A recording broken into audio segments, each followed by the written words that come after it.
So this is our butter cake that we made today, and it looks fantastic.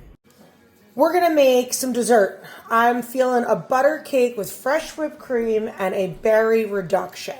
Those berries I always tell you to save at the end of the week when they're about to go. I freeze them always. We do them in a Ziploc. We are gonna make a berry compote. This is gonna go low and slow on the stove.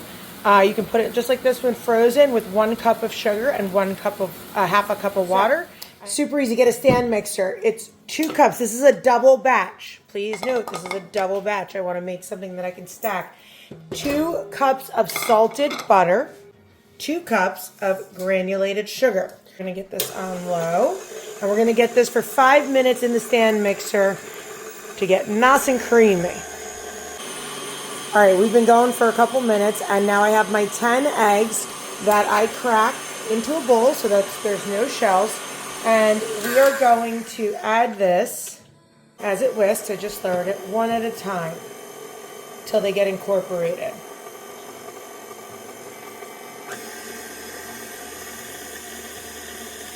We're adding some nice air into it. All our eggs are in, and now 2 tablespoons of vanilla, as well as 1 cup of buttermilk. I'm going to kick the speed up for a minute before we scrape it down, and then we're going to get our flour going.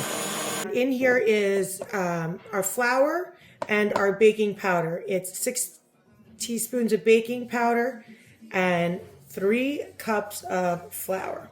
Going to add that in, start low. We change the attachment to a paddle, and we're going to get our batter together. While this goes, I turn the oven on to 325 to start preheating. All right, all of our flour, I paused it once and scraped down the side. I'm just going to kick it up for 1 sec to get a little more air in it, and we should be good. Oh yeah. So I don't want to lose a lot of air. I'm using the ladle. I'm going to evenly divide it.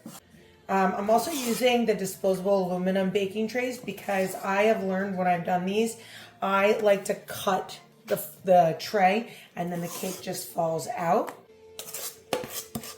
Little trick to make sure you get your air out. Tap your cake like this. Take some air bubbles out and it makes it nice and even. All right, so these are going in our oven at 325 for 40 minutes. And I'm gonna rotate them just because I know I have a hot spot in my oven. One of the simplest things you can make at home and never buy again, homemade whipped cream. And let me tell you something, it's better made at home. This is 1 quart of heavy cream in a chilled bowl. And we're gonna whisk this until it gets to a semi-peak. All right, this is where your attention has to come into. This is like a soft peak. It's starting to come together. Gonna add in 2 tablespoons of vanilla extract. Check the consistency, and now I'm gonna add in my powdered sugar.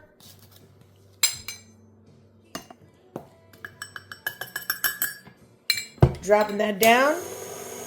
Give it a good whisk. And turn it up 1 more notch. Get it at a stiff peak now. So our berries have been on with the sugar for probably over an hour and 15.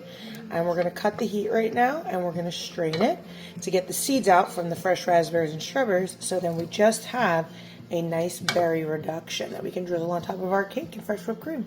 So get yourself a bowl. I like the metal bowl because this is going to go in the fridge to cool. And that's our strainer. We're going to take our berry compote, pour it right in here, and with my spoon, see that? And then we're going to put it in the fridge to cool down. I let the butter cake cool. That's our fresh homemade whipped cream, berries. And then I have the berry coulis. I have it saved in the fridge right now. And when we slice it, I'll put that on the side to serve.